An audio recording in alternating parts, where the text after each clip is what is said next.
Good afternoon, fellow members of my channel, Caribbean Newsflash. Welcome back to another session on the channel. And make sure that you're liking the videos and you are interacting with them. Please like the videos so the videos can be shared. All you have to do is just hit the like button. It's not going to cost you a dime to do that, does it? Now, the title of our program this afternoon is Dominican Republic ready to take Jamaica's tourism after Hurricane Melissa. Dominican Republic ready to take Jamaica's tourism after Hurricane Melissa. Now, the question I would like to ask, who do you think will come out in stronger, or who do you think will come out stronger, I should say, in the Caribbean tourism race, Jamaica or the Dominican Republic after Hurricane Melissa? Well, the DR has always been stronger than Jamaica in terms of in terms of tourism.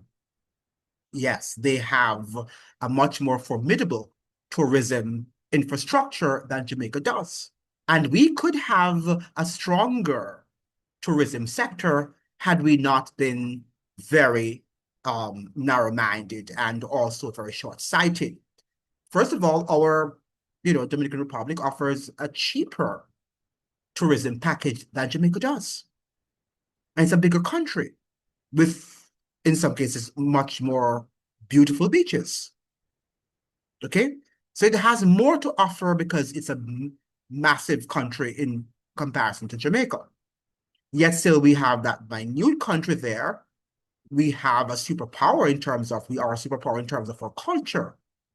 We are a cultural superpower, but yet still we have not been able to develop the country in a way in which tourism can be a part of the society. And that is what is also the difference between tourism in the DR and in Jamaica. It's much more integrated into the ordinary day-to-day lives of the people. Yes, you have your all-inclusive, but they get out of the hotels and they interact with the citizens. In most cases, tourists in Jamaica don't. The tourists in Jamaica don't. And one of the problems is a linguistic problem, even though they have it here too in terms of those who might speak English. But the ones who speak Spanish, for the most part, don't have any linguistic challenges in terms of communicating. Okay? We in Jamaica, on the other hand, would prefer to speak patois all day long, and the English-speaking countries sometimes cannot communicate with us. Okay? So we have to improve on our package, on our tourism package, and we have to integrate our people into mainstream culture, into our mainstream Jamaican culture. We can't have this thing where we isolate them and say that we're helping them by keeping them on the plantation. Okay? Because if we think that tourism is one of our strongest, that's what we say, foreign currency producer, then how are we going to be able to integrate tourism that people, the everyday Jamaicans, can participate and can benefit from this sort of sector? In Jamaica, it is too isolated. It is segregated. Talk about segregation. Jamaica is also a segregated country. And one of the major factors, one of the main factors that encourages that segregation is the use of language. And of course, the use of language, talk about social mobility, you won't be able to communicate. And if you can't communicate, then you're not going to be able to communicate with people of a certain ilk. And perhaps who can help you? And then we say, oh, yes, it's the language of our ancestors. But did our ancestors want to stay on the plantation forever? Or did they also yearn for a mainstream education that could give them something that they could benefit from and that they could speak like their masters and perhaps better? Or did they just want to remain on the plantation forever, saying that their ancestors too, the ones who came before them, they worked on the plantation and they, behaved the same way, they spoke the same way, they thought the same way, right? And our university professors are encouraging our people to remain on the linguistic plantation and not being able to communicate in a very decent and proper manner. Oh, you're telling us the pathway is not decent and proper? In most cases, it's not, right? Because it has not produced anything of great consequence. What scientific thing has it produced? Discovery. What scientific discovery has it made in the Creole? And, we need to get our acts together.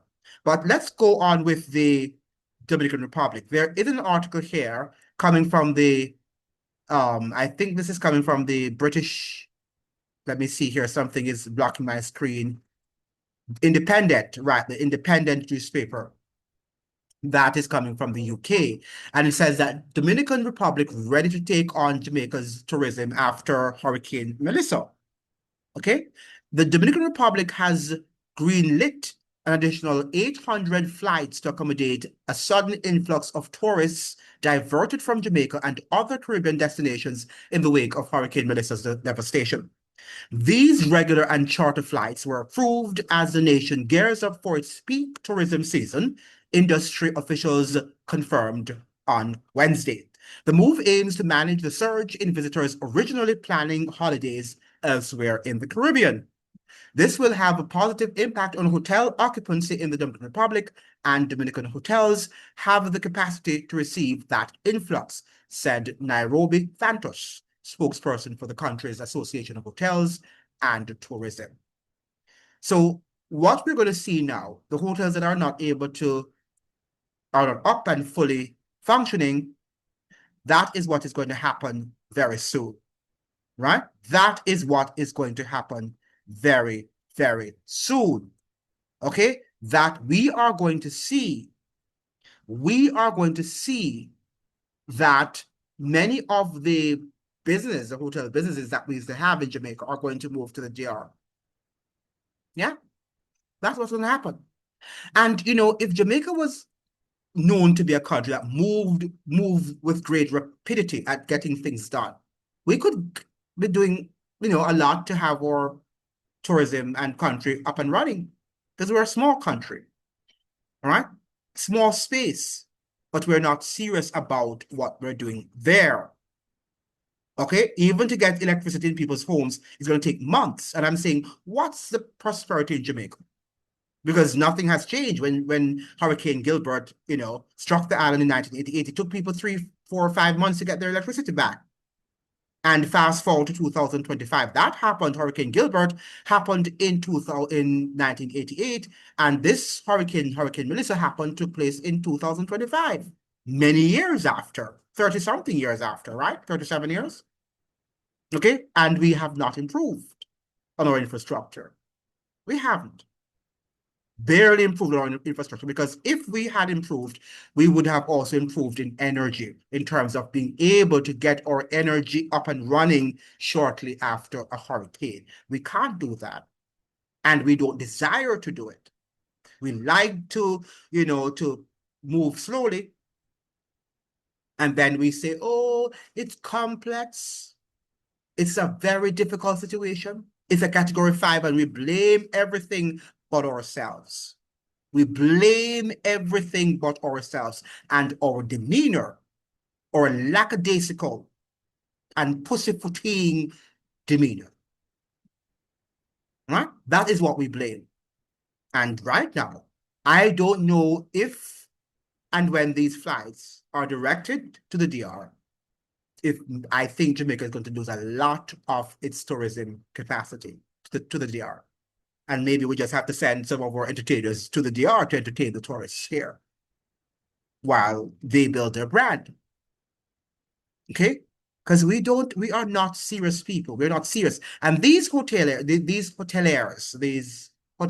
the people who run the hotels, they're not concerned about Jamaica. They're concerned about making money. So if their hotels in Jamaica are not up and running, they're going to come and they're going to make money in the DR, because they have their brands here too. The Rios and a lot of these brands are in the DR also. Okay? So that's what we have to understand. And it's a pity that our government is not as productive as they ought to be, because Parliament should be closed down and they should be cleaning up and having the members of parliament going to their constituency and cleaning up and putting back Jamaica on a path of productivity. But no, we prefer to stay in parliament and talk lots of nonsense and manage the destruction that took place there. Okay? Not to solve it, not to get the country up and running, but to just manage it and pretend as if they're more important than the people. That is how the Prime Minister and the parliamentarians are behaving right there in Kingston. So that's where we are now. The DR, the Dominican Republic, is now about to capture, and I would think for quite some time, a significant portion of our tourism market. What do you think? Please let me know in the comment section. Thank you so much for joining.